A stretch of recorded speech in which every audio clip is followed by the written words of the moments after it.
할렐루야.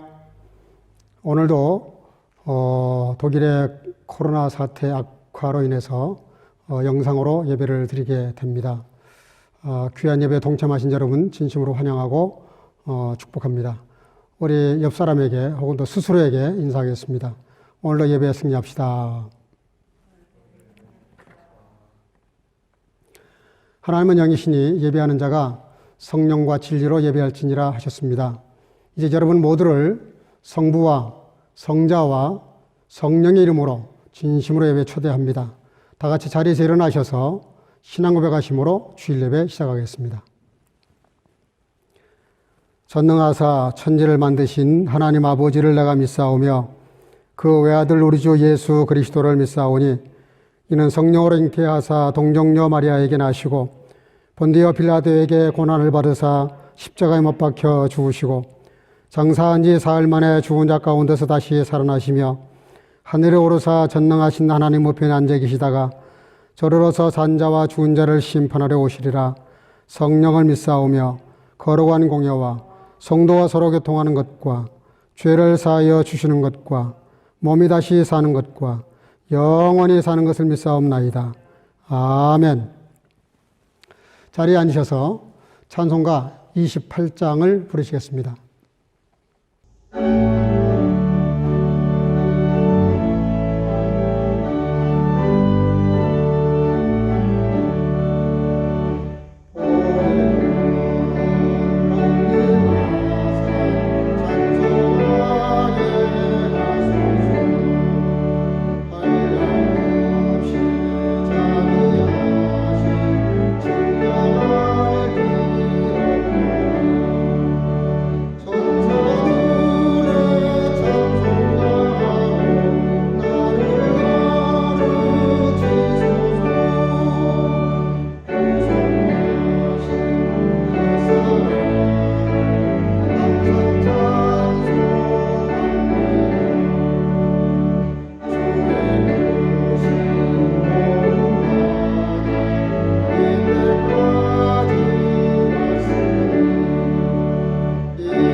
오늘은 우리를 대표해서 신주훈 집사님 기도하시겠습니다.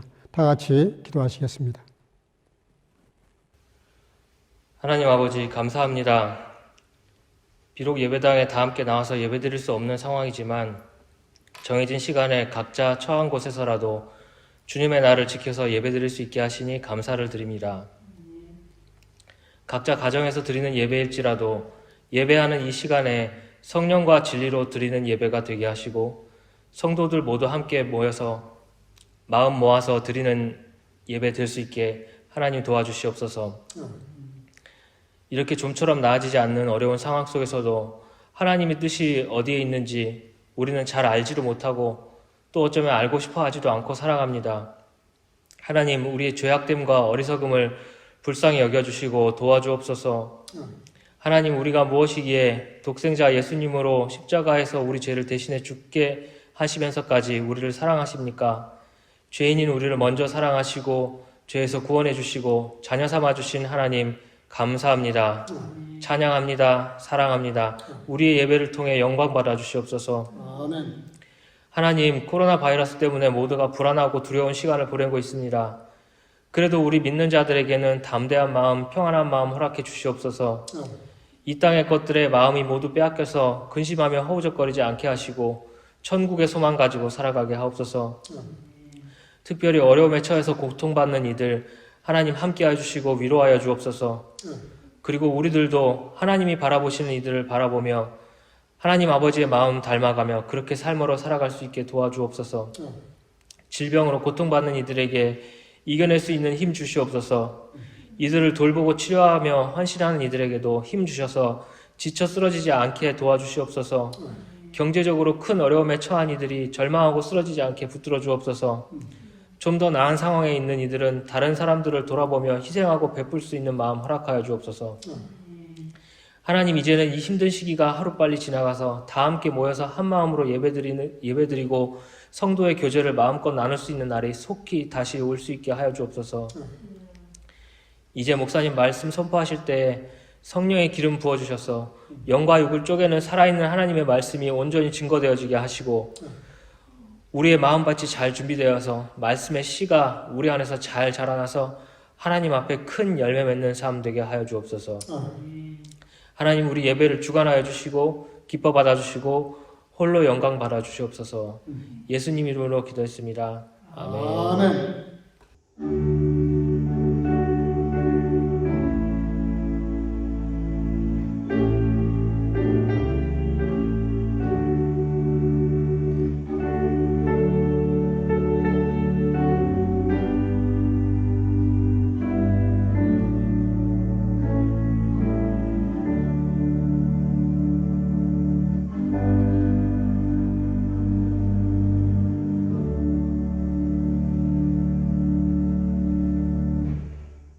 오늘 우리에게 주시는 하나님의 말씀은 열왕기하 3장 11절에서 20절까지입니다.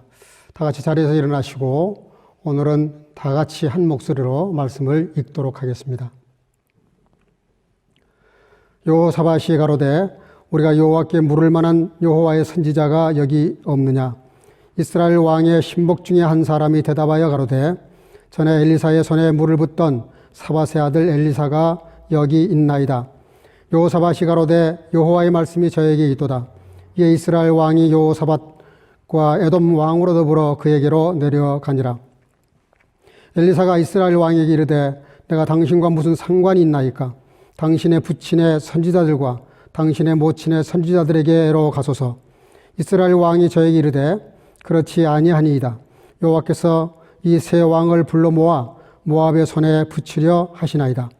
엘리사가 가로되 내가 섬기는 만군의 여호와의 사심을 가리켜 맹세하노니 내가 만일 유다 왕 여호사밧의 낯을 봄이 아니면 당신을 향하지도 아니하고 보지도 아니하였으리이다. 이제 내게로 검은 것 탈 자를 불러오소서 하니라. 검은 것 타는 자가 검은 것을 탈 때에 여호와께서 엘리사를 감동하시니 저가 가로되 여호와의 말씀이 이 골짜기의 개천을 많이 파라 하셨나이다. 여호와께서 이르시기를 너희가 바람도 보지 못하고 비도 보지 못하되 이 골짜기에 물이 가득하여 너희와 너희 육축과 짐승이 마시리라 하셨나이다. 이것은 여호와 보시기에 오히려 작은 일이라. 여호와께서 모압 사람도 당신의 손에 붙이시리니 당신들이 모든 견고한 성과 모든 아름다운 성을 치고 모든 좋은 나무를 베고 모든 샘을 메우고 돌로 모든 좋은 밭을 헐리다 하더니 아침에 미쳐 소재 드릴 때에 물이 에돔 편에서부터 흘러와서 그 땅에 가득하였더라. 아멘. 자리에 앉으시기를 바랍니다. 이 시간에는 한국에서 우리 문서연 형제님이 특송을 준비해서 보내왔습니다. 특송으로 하나님께 영광을 돌리도록 하겠습니다.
아멘. 귀한 특송 감사합니다.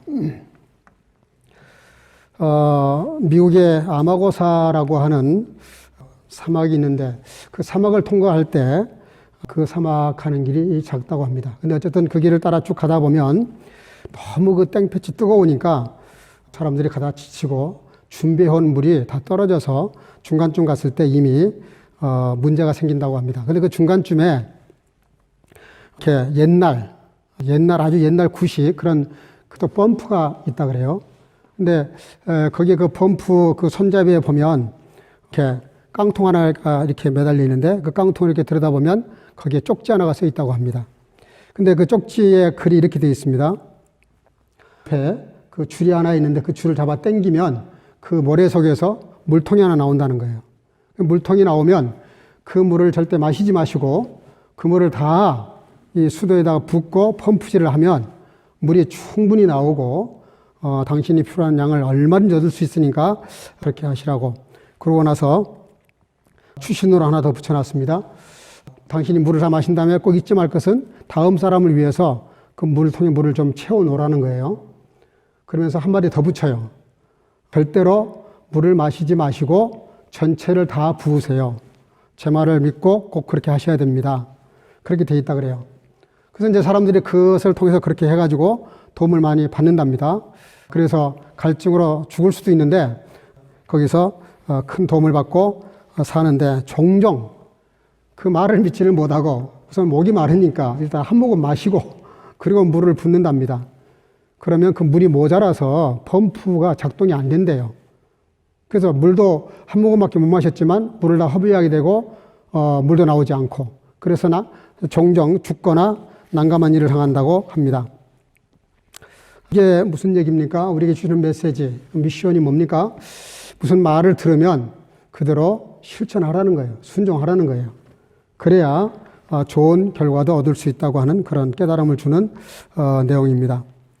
오늘 본문에 나오는 말씀은 이스라엘의 북쪽 이스라엘의 아합 왕이 죽죠.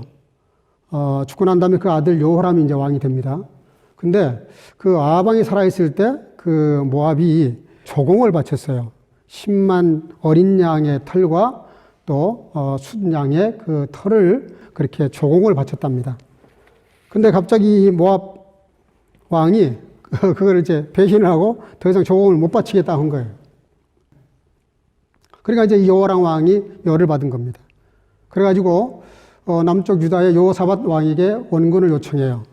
이만저만 하니까 이걸 좀 버릇을 고쳐야 되겠다. 그래서 좀 도와달라 그랬더니 여호사밧 왕이 흔쾌히 허락을 합니다. 근데 우리 둘만의 힘은 모자라니까 이왕이면 에돔 왕에게 협조를 좀 구하자. 그래서 에돔 왕까지 끌어들입니다. 요즘 말로 말하면 연합군을 알리오테를 만든 거예요. 그래가지고 이제 드디어 그 남쪽 에돔 쪽을 이렇게 돌아서 모압을 치기 위해서 7일간 행군을 하게 됩니다. 근데 이게 생각밖에 길을 가는 중에 물을 얻지를 못해요. 그래서 갑자기 식수가 떨어집니다. 전쟁터에서 물이 떨어진다는 건 굉장히 심각한 문제고, 다시 철군을 하자니 다시 또 7일 돌아와야 되는데 문제가 심각하게 벌어지게 됩니다. 그때 그 여호람 왕이 좀 이렇게 불신앙적인 그런 태도를 보입니다. 그 태도가 뭐냐면 원망을 해요. 불평을 하고. 이 여호람 왕이 이 전쟁을 결정할 때 하나님께 기도를 했다든가 말씀을 묵상했다든가 선자에 가서 자문을 구한 것도 아니고 자기가 결정한 거예요. 자기가 결정을 한 건데 뭐라 그러냐면은 하나님께서 우리 새 왕을 모압 왕의 손에 붙이려고 하신다. 그렇게 말을 해요.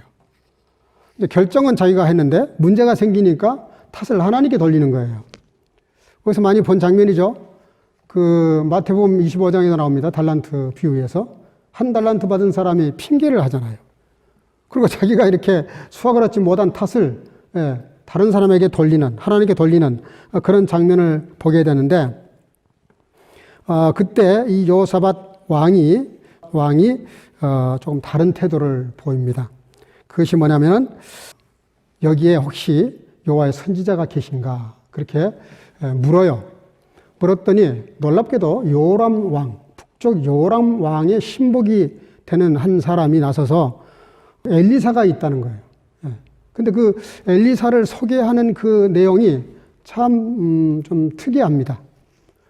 엘리사를 소개하면서 그분의 뭐 경력, 지식 정도 아니면 뭐 어디 선지자적인 어떤 활동 그런 스펙을 말하는 것이 아니라 이상한 말을 해요.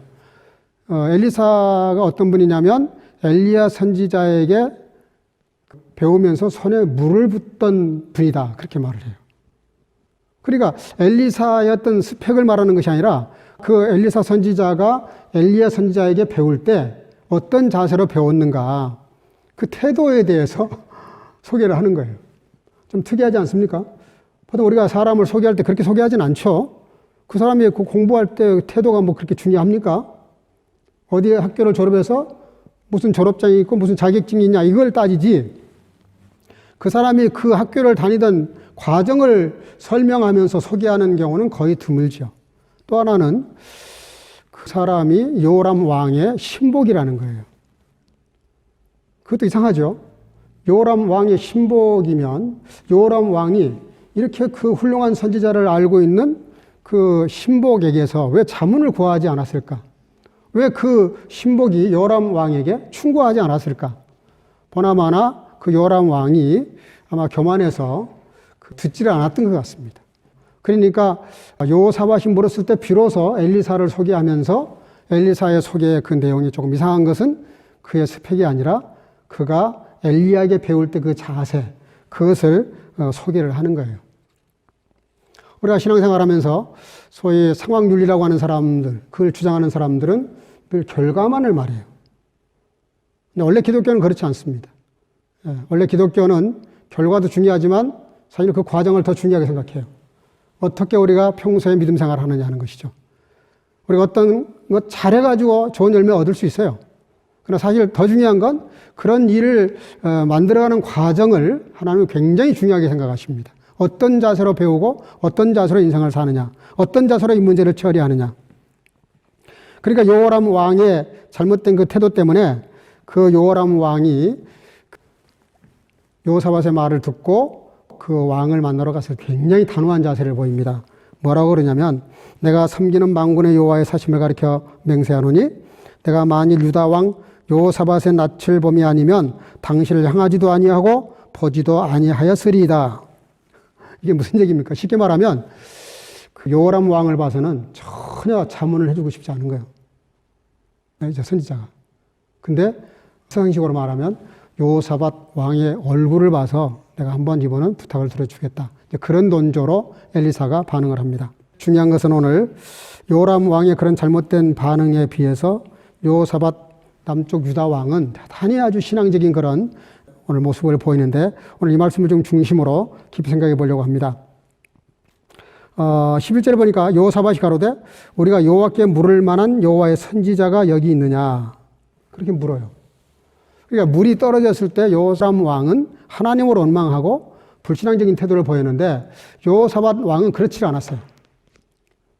혹시 이런 문제에 대해서 좀 자문을 구할 만한 그리고 특별히 하나님께 좀 물어볼 수 있는 사실 자기가 기도할 수 있거든요. 근데 물어요. 하나님과 이제 통하는 선지자가 있냐 이런 얘기죠. 물론 남쪽에 계시지만 엘리사 선지자를 알고 있었지만 지금 전쟁터 여기에서 좀 물어보는 거예요. 여기 혹시 그런 사람이 있냐 그랬더니 그 요람 왕의 신복이 대답한 것입니다. 뭐라고 말을 하냐면은 아까 말씀드린 대로 엘리야에게 손에 이렇게 물을 붓던 엘리야 선지자의 손에 물을 붓던 엘리사가 있습니다라고 소개를 했는데 그 소개를 받자마자 그 여호사밧 왕의 그 반응이 재밌습니다. 뭐라고 말을 하냐면은 12절에 나옵니다. 여호사밧이 가로되 여호와의 말씀이 저에게 있도다. 이에 이스라엘 왕이 여호사밧과 에돔 왕으로 더불어 그에게로 내려가느니라. 독일말이 이렇게 되어 있습니다. Bei ihm werden wir das Wort Gottes finden. finden이라는 말을 썼어요. 저에게서, 그러니까 엘리사에게서 말씀을 발견할 수 있다. 말씀을 발견할 수 있는 분이 저에게 있다. 엘리사를 향해서 여호사밧 왕이 하는 말입니다. 이 말씀을 좀 뜯어서 가만히 이렇게 깊이 좀 생각해 보면 이렇습니다. 제가 여러분들에게 한번 물어볼게요. 엘리사에게 말씀이 있다는 뜻입니까? 아니면 말씀이 엘리사에게 있다는 겁니까? 그 구분이 됩니까? 엘리사에게 말씀이 있다는 거예요? 아니면 말씀이 엘리사에게 있다는 거예요? 네, 한번 스스로 대답을 해보시기를 바랍니다. 같은 말 같은데요. 상당히 다른 뜻입니다. 엘리사에게 말씀이 있다는 말은 이게 같은 말 같지만 굉장히 다른 뜻이 있습니다. 요즘 사람들이요, 하나님 말씀을 듣거나 말씀을 읽거나 말씀을 가지고 전할 때 자기가 말씀을 이리저리 요리하려고 그래요. 자기 마음에 드는 말씀 취하지만 말씀이 마음에 안 들면 버려요. 안 들으려고 그래요. 귀를 막아요. 불순종하려고 그래요. 하나님 말씀을 합리적으로 편리한 대로 자기 좋을 대로 자기 원하는 대로 아전인수로 혹은 이성적으로 말씀을 해석하고 또 그 말씀을 적용을 합니다. 이거는 쉽게 말하면 인본주의라고 말할 수 있어요. 자기가 주도가 돼서 말씀을 이리저리 하는 거. 자칫 잘못하면 말씀을 가지고 그걸 좀 심하게 장난을 치게 되면 이단이 나올 수 있는 거고요. 잘못될 수가 있어요. 신앙적으로. 그걸 인본주의라고 말합니다. 근데요, 말씀이 엘리사에게 있다는 말로 해석이 되어지면 어떻게 달라지냐면은 사람이 아니에요. 말씀이 주어가 되는 거예요. 말씀이 그 사람을 움직이는 겁니다. 말씀이 나의 삶을 주도해 가는 거예요. 말씀이 나를 통제하고 말씀이 나에게 능력으로 임하시고 역사하시는 거예요. 전혀 다르죠. 그러니까 내가 말씀을 주도하는 것이 아니라 말씀이 나를 주도하는 것. 제가 그 송구영신 예배 때 말씀을 드렸습니다. 말씀이 이끄는 삶을 2021년 우리 살아보자 한번. 그게 바로 이 말씀입니다. 말씀이 나를 이끌어가는 것. 말씀이 나를 통제하시는 것, 말씀이 나에게 능력으로 임하시고 나를 움직이시는 것, 이것이 같은 말 같지만 엄청난 차이가 있습니다.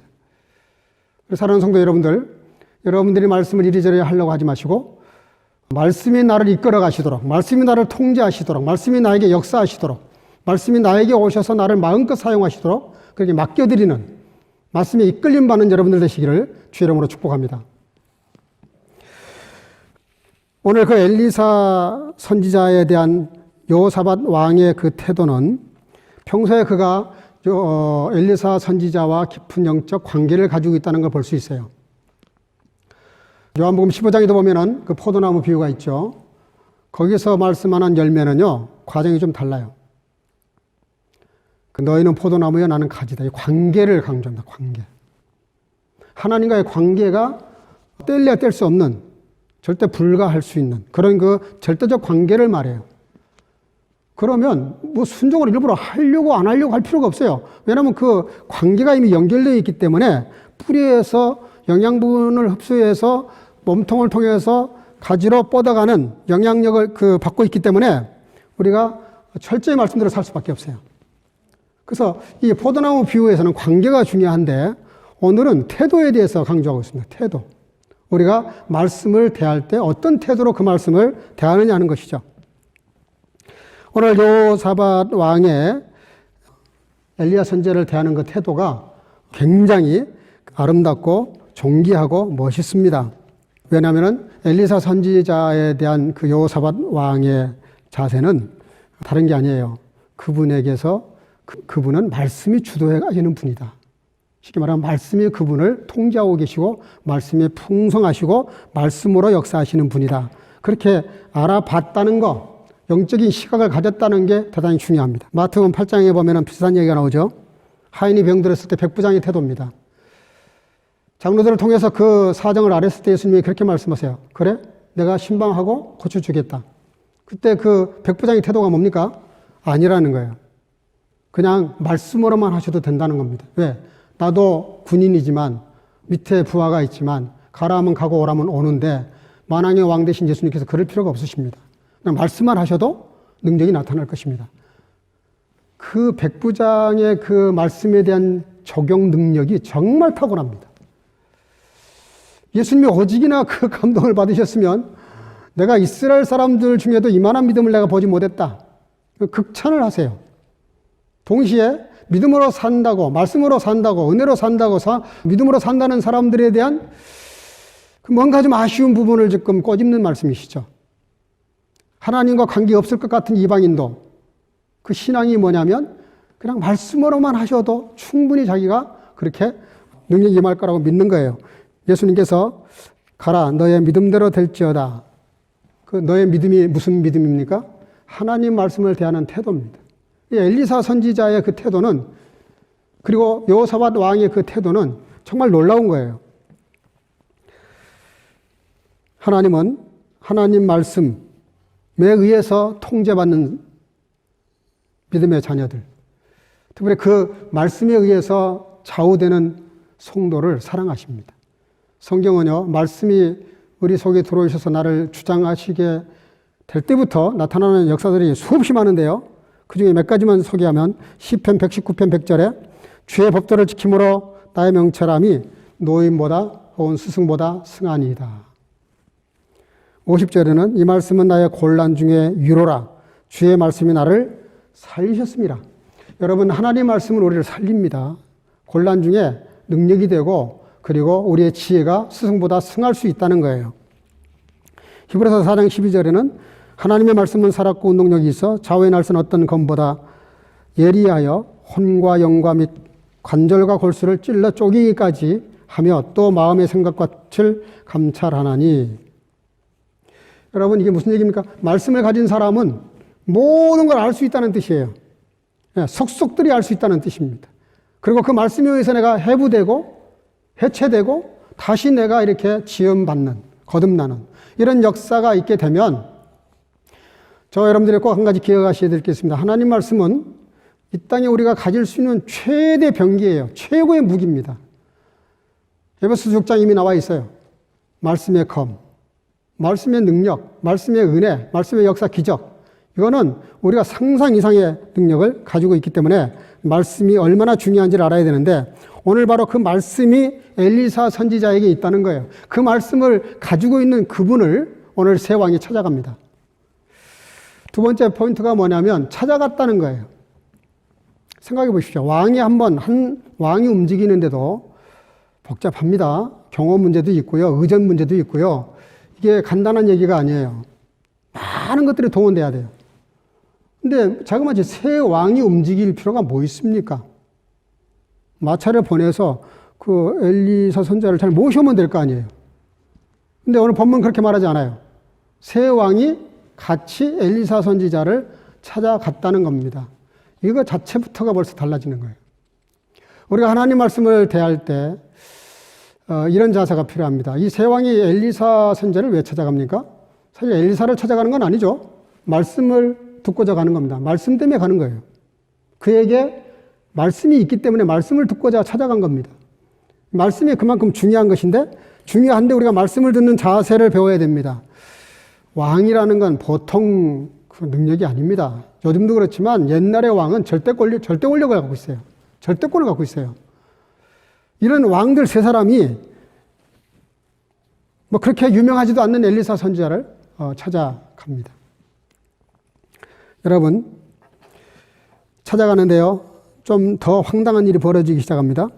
찾아갔더니 뭐라 그러냐면은 요람 왕에게 거의 저주에 가까운 얘기를 했는데, 요사밧 왕의 얼굴을 봐서 오늘 내가 특별히 하나님께 기도하고 말씀을 받아서 전한다 그러면서 전한 첫 마디가 뭐냐면, 내게 검은 고 탈자를 데려오소서 그래요.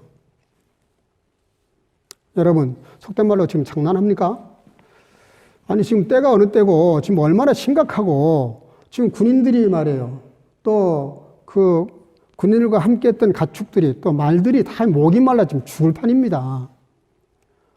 근데 뭔가 해결책을 줘야 되는데, 나를 위해서, 엘리사 선지자 자기를 위해서 검은고 탈자를 데려오라는 거예요. 검은고하고 지금 하나님 말씀 듣는 거하고 무슨 상관이 있습니까? 여러분들 잘 생각하셔야 됩니다. 이게 이렇게 말씀이 이렇게 자연스럽게 흘러가면서 기록되어 있으니까 그렇죠. 우리가 만약에 그 현장에 갔다 그러면 새 왕이 절대로 용납하기 힘든 얘기예요. 새 왕을 위한 것도 아니고 선지자를 위해서 검은고 탈자를 데려와라. 뭐 잔치하자는 겁니까? 풍악을 올려라 이런 얘기 아닙니까? 쉽게 말하면. 근데 더 놀라운 건 이 새 왕이 아무 군말 없이 순종하고 있어요. 정말 검은고 탈자를 데려왔어요. 검은고를 한참 켰는데 그 검은고를 킬 때 그때 성경은 뭐라고 말하고 있냐면은 그때 성령이 임하셨다는 거예요. 놀랍지 않습니까? 15절에 나오죠. 이제 내게로 검은고 탈자를 불러오소서 하니라. 검은고 타는 자가 검은고를 탈 때에 여호와께서 엘리사를 감동하시니 그랬습니다. 여러분, 이것도 우리가 상당히 배워야 될 포인트 중에 하나입니다. 사람마다 은혜 받는 방법이 다른 것 같아요. 어떤 분들은 부엌에서 일을 하다가 은혜 받는 사람들도 있습니다. 어떤 분은 피아노 앞에 앉아서 칠 때 은혜 받는 분들도 있고요. 어떤 분은 섬길 때, 이렇게 또 뭐 영상 찍느라고 수고하는 우리 형제들. 자기가 섬기는 스타일이 다 달라요. 은사가 다 다르고. 어쨌든 엘리사 선지자는 말씀이 임하는 그 때를 알고 있는 것 같아요. 은혜 받는 방법을 알고 있었던 것 같아요. 그러니까 어쨌든 이분 방식이에요, 이거는. 검은고를 가지고 하나님을 찬양했을 때 그때 그 영감이 임해서 하나님의 말씀이 임했다는 거죠. 여러분 좋습니다. 여러분들이 받은 은사가 다르고 취향이 다르니까 중요한 것은 포인트가 어디냐면 하나님께 초점을 맞추는 것이고 하나님께로부터 말씀을 받고자 하는 거예요. 사람들이 뭐라고 하든 일단 내가 은혜 받을 수 있는 방법을 찾았다면 꾸준히 그 방법을 통해서 은혜를 받으셔야 됩니다. 근데 또 이해할 수 없는 말을 하나 더 합니다. 16절에서 18절인데요. 저가 가로되 여호와의 말씀이 이 골짜기에 개천을 많이 파라 하셨나이다. 여호와께서 이르시기를 너희가 바람도 보지 못하고 비도 보지 못하고 이 골짜기에 물이 가득하여 너희와 너희 육축과 짐승이 마시리라 하셨나이다. 이것은 여호와 보시기에 오히려 작은 일이라. 여호와께서 모압 사람도 당신의 손에 붙이시리니. 자, 어쨌든 말도 안 되는 지시를 했는데 그대로 순종을 했더니 또 다음 메시지가 왔습니다. 그게 뭐냐면 개천을 많이 파라는 거예요. 개천을 많이 팔아. 이게 얼른 생각하면 자연스러운 말 같지만 또 말이 안 되는 것이 개천이라는 건 물이 흘러가는 냇가를 파라는 거거든요. 물줄기 흘러갈 수 있는 줄기를 파라는 거예요. 골짜기를 파라는 거예요. 말이 안 되잖아요, 지금. 물에 근원이 필요하지. 지금 강이 무슨 필요합니까? 물이 없는데. 그러면 적어도 상식적으로 말한다 그러면은 샘을 파라 그래도 샘을. 어디에 샘을 파십시오. 이게 맞는 거죠. 근데 이런 엘리야의 말도 안 되는 두 번째 명령을 이 세 왕은 또 순종을 합니다. 참 신기합니다. 어떻게 해서 이런 일이 가능했을까? 요람 왕은 일단 선지자에게 책망을 받으면서 정신이 바짝 났을 수도 있어요. 근데 에돔 왕은 이방 사람입니다. 하나님 모르는 분이에요. 근데 개천을 많이 파라 그랬을 때 오늘 본문 20절에 보면 나오는데요. 거기 아침에 미쳐 그런 말이 있어요. 아침에 미쳐. 성경은 독일말 이렇게 기록했더라고요. Und wirklich am nächsten Morgen 그랬어요. wirklich 진실로 진짜로 아침까지 그렇게 돼요. 아침까지. 그러니까 아침까지가 뭡니까? 밤새도록 개천을 판 거예요. 놀랍지 않습니까? 차라리 밤새도록 철야기도 하라 그러면 좀 합리적이고 납득이 되죠. 근데 밤새도록 개천을 판 거예요. 지금 목이 말라 죽을 지경인데 밤새도록 개천을 팠다는 거예요. 이게 도대체 어디다 쓸지 무슨 역사가 있을지 약속도 없어요. 그냥 파라는 거예요. 그러면 이긴다는 거예요. 그리고 많은 노획물을 얻게 될 거라는 거예요. 근데요, 결론입니다. 개천을 많이 팔았더니 정말 개천을 많이 팠어요. 많이 팠더니요, 뭐라고 본문은 말하고 있냐면은 개천을 다 파놨는데도 아무 역사가 없어요. 요단강에 가서 7번 몸에 물을 담가라고 명령했던 지사 기억하시죠? 나만 장군. 6번 물에 담갔을 때도 아무 역사가 없었던 것처럼 개천을 밤새도록 팠는데 아무 흔적이 없고 무슨 요동이 없어요. 어떤 기적이 나타날 것 같지가 않아요. 근데 개천을 많이 파는데요. 그 개천에 판 거기에 물이 흘러온 때가 언제냐면은 20절에 나와 있습니다. 아침에 미쳐 소재 드릴 때에 아침에 미쳐 아침까지 파고 소재를 드릴 때에 물이 에돔 편에서 흘러와서 그 땅에 가득하였더라. Am nächsten Morgen zur Zeit des Morgenopfers kam auf einmal Wasser aus den Bergen Edoms und überschwemmte die ganze Gegend. 그냥 그 아침에 소재를 딱 드리는 때부터 갑자기 에돔 쪽에서 물이 흘러오는 거예요. 에돔 쪽에서. 그리고 흘러온다고 되어 있지 않고요. 여기 독일어 성경에는 아주 꽉 찼다는 거예요. 넘쳤다는 거예요. 놀랍지 않습니까? 소재를 드릴 때, 요즘 말로 말하면 예배를 드릴 때예요.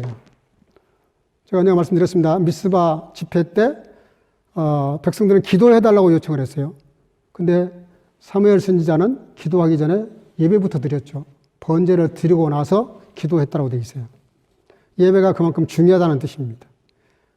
오늘도 순종도 좋은데요. 조금 더 넉넉한 순종이 필요합니다. 요즘 어려운 시대, 거역한 시대에 순종한다는 게 얼마나 위대한 믿음입니까? 저는 그렇게 생각합니다. 근데 더 위대한 게 뭐예요? 넉넉한 순종이에요. 여기까지 하라고 했는데 그 이상으로 하는 거예요. 더 넘치게 하는 거예요. 더 충분하게 하는 거예요. 그게 뭐예요? 소재를 드리는 겁니다.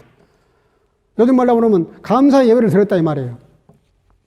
그 예배를 드릴 때 그때서 비로소 그 판 개천에 물이 철철 넘쳐옵니다. 그리고 넘쳐요. 그러니 얼마나 백성들과 가축들이 물을 충분히 마셨겠습니까? 당연히 전쟁은 대승을 합니다. 엄청난 것들을 얻게 돼요. 그 과정이 더 웃깁니다. 모압 사람들이 보니까 이렇게 개천을 판 거기 물이 흘러가면서 거기 이렇게 반사가 되는데 아침 해가 뜨니까 붉은색이 보이는 거예요. 붉은색으로 보이는 거예요. 그러니까 연합군, 이스라엘과 유다와 그리고 에돔 연합군이 자기들끼리 뭔 일이 벌어져가지고 싸워서 다 죽었나 보다. 그러니 우리는 가서 그냥 노획물이나 거두오자 이러고 모압 사람들이, 군인들이 출동을 한 거예요. 그러니 이 연합군이 그들을 전멸하는 건 아주 쉬웠습니다. 그래서 전멸을 시켜버리고 노획물을 걷게 돼요.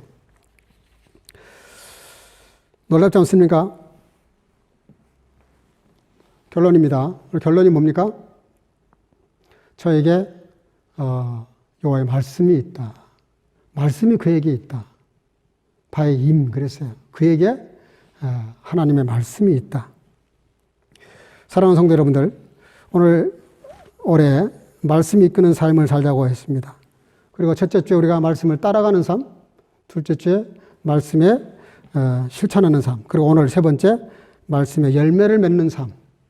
오늘 여호사밧 왕은 하나님 말씀을 순종해서 전쟁의 승리라고 하는 열매를 얻게 됩니다. 많은 노획물도 얻게 돼요.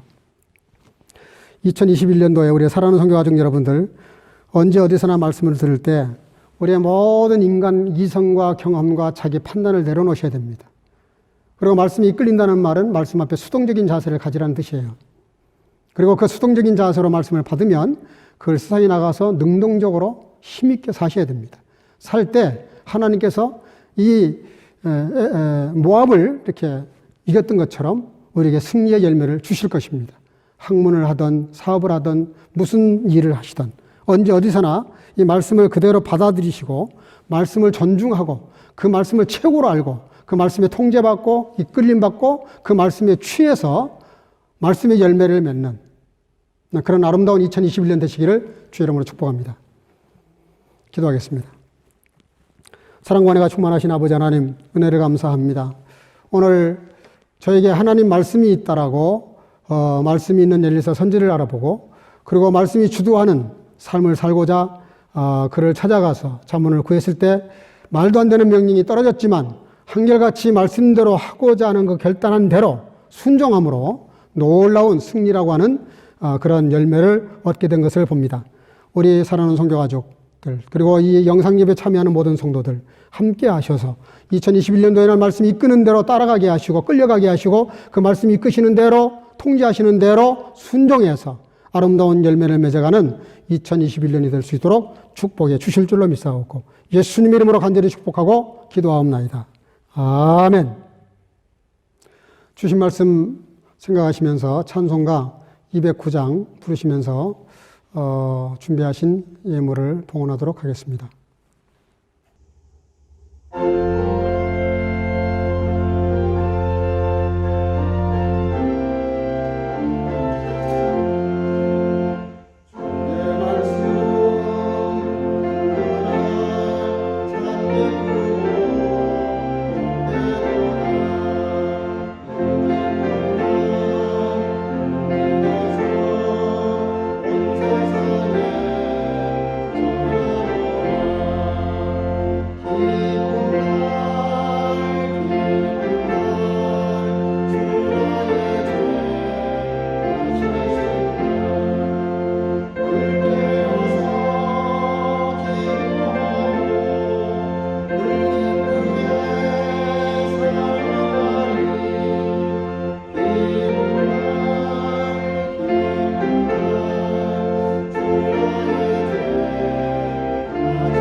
드린 예물을 위해서 다 같이 봉헌 기도를 드리도록 하겠습니다. 살아계신 아버지 하나님, 은혜 감사합니다. 오늘도 주신 말씀 생각하며 또 한 주간도 지켜보고 인도하시고 우리와 함께 하신 아버지 하나님, 그 은혜와 사랑을 다 헤아릴 길이 없지만 여러 모습으로 예물을 드립니다. 11조를 드리는 성도들, 감사와 또 구제연금을 드리는 성도들, 또 선교와 여러 가지 예물을 드리는 모든 주의 자녀들, 또 주일헌금을 드리는 모든 성도들, 어린 생명들 다 축복해 주셔서 아버지 하나님 은혜 가운데 아버지 하나님의 차고 넘치는 삶을 살아가도록 인도하시며 어려운 때에 아버지 경제적인 문제로 어린 일 당하지 않도록 하나님께서 시와 때를 따라 돕는 은혜를 통해서 채워주심으로 아버지 충만한 인생을 살아가기에 부족함이 없도록 온 성교 가족을 지키시고 보호하시고 함께 하시며 예물을 드리는 모든 성도들에게 같은 은혜를 베풀어 주시기를 간절히 소원하고 예수님의 이름으로 축복하고 기도하옵나이다. 아멘. 네, 몇 가지 안내 말씀을 좀 드리겠습니다. 지금 독일 코로나 사태가 굉장히 심각합니다. 너무 심각해서 좀 하루에 1,000명이 넘게 사람들이 죽고 있습니다. 특별히 또 기저질환이 있거나 나이가 많으신 분들은 더욱 위험한 것 같습니다. 그래서 저희 교회는 이달 말까지 일단 영상 예배를 드리기로 결정을 했고 이달 말까지도 가서 보고 사태가 완화가 되면 대면 예배를 하겠지만 그렇지 못하면 성도님들의 건강을 생각해서 그 영상 예배를 더 하게 될지 안 하게 될지는 그때 가서 결정하도록 그렇게 하겠습니다. 어쨌든 위해서 기도해 주시고 특별히 여러분들 그 방역 수칙을 철저히 좀 지켜야 될 것 같습니다. 가능하면 외출을 삼가시고 조심해 주시기를 바랍니다. 또 한 가지 그 당부는 이미 말씀 여러 번 드렸습니다. 그 1년 기도의 소원 3가지는 꼭 적어서 그렇게 준비했다가 대면 예배 드릴 때 와서 봉헌함에 넣어주시면 되겠습니다. 꼭 올해 여러분들 삶의 목표를 말씀을 묵상하는 가운데 정할 수 있기를 바랍니다. 오늘 예배 마치고 잠깐 2부 순서가 있습니다. 혹 주간 중에 어려운 일 있으면 제게 연락 주셔서 어려운 일 없기를 바라지만 혹이라도 도움이 필요하면 저에게 언제든지 연락 주시기를 바랍니다.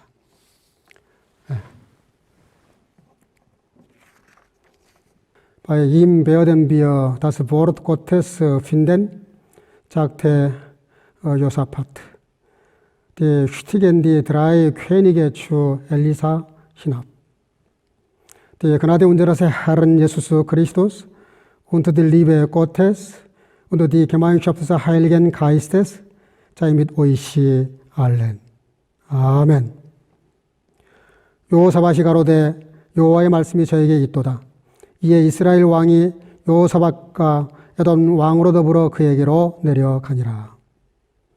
이제는 우리 구주 예수 그리스도의 놀라우신 은혜와 아버지 하나님의 극진하신 사랑하심과 성령의 교통으로 충만케 하심이 오늘도 여호사밧 왕처럼 어떤 상황 속에서도 말씀에 이끌리며 말씀대로 철저히 순종해서 말씀의 승리와 열매를 맺어가기를 마음속에 결단하는 살아나는 선교가족 모든 지체들 머리 위에와 함께 영상 예배드리는 주의 자녀들 머리 위에 이제로부터 영원토록 함께 있을지어다. 아멘.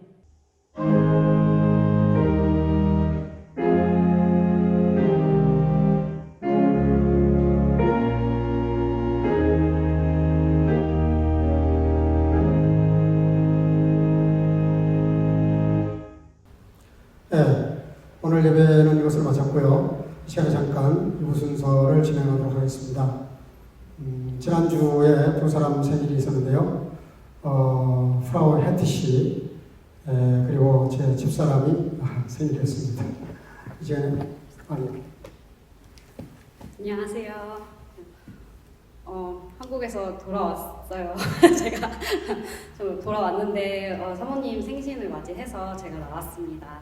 사모님 잠시 앞으로 나와주시면 저희가 준비한 선물이 있어서 증정하겠습니다.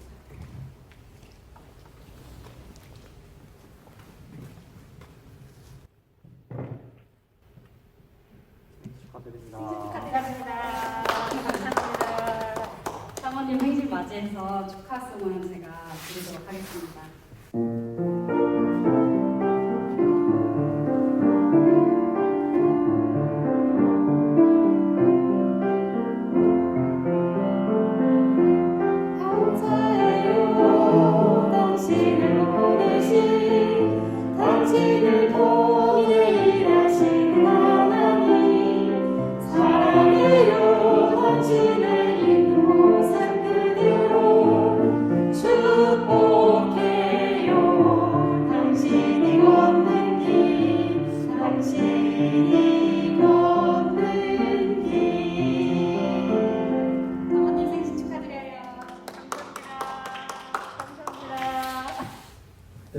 기도하겠습니다. 사랑과 은혜가 충만하신 아버지 하나님, 은혜 감사합니다. 오늘 이렇게 예배 잘 마치게 해주시고 또 사랑하는 두 딸의 생일을 축하하게 하신 것 감사합니다.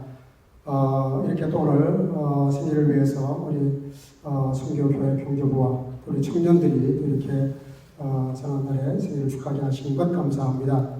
하나님의 지금까지도 인도하시고 보호하시고 함께 하셔서 여기까지 인도하신 아버지 하나님, 장래에도 하나님이 함께 하셔서 하나님과 사람 앞에 존귀한 자가 되게 해주시고 늘 영과 힘으로 강건하게 하시고 이전의 삶보다 이후의 삶이 더 주안해서 행복하고 은혜 넘치는 삶이 될 수 있도록 축복해 주시기를 간절히 소원하고, 또 이렇게 함께 마음으로 축하하는 성도들과 특별히 또 성교교회 경조부와 또 우리 청년부 축복해 주셔서 아버지 하나님, 저희의 승리가 한 가지로 은혜와 존귀와 축복이 넘치는 귀한 삶으로 함께해 주시기를 간절히 소원하고, 힘들고 어려운 코로나 시대에 온 성경 가족을 지키시고 보호하시고 함께하셔서 이 한 주간도 주님과 동행하며 승리케 하옵소서. 예수님의 이름으로 간절히 축복하고 기도하옵나이다. 아멘. 이번 순서는 이걸 마쳤고요. 이 한 주간도 주님과 동행하시면서 특별히 건강하시고 코로나 조심하시고 또 다음 주에 뵙도록 그렇게 하겠습니다. 감사합니다. 사랑하고 축복합니다. 할렐루야.